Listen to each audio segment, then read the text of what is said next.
Ayan guys, so after matalo ng Gilas Pilipinas yung Thailand, kumakalat ngayon online yung meme about dito sa Gilas Pilipinas Team C, okay?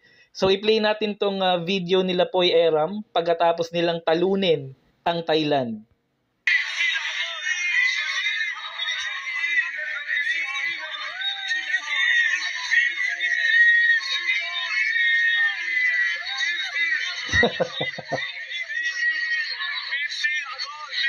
Team C naka-gold.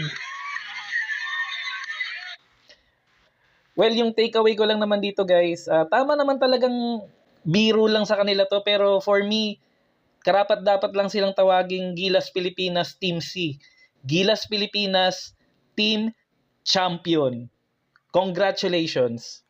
Congratulations Gilas Pilipinas, gold medal tayo, champion. Final score 70-64, lamang tayo ng 6.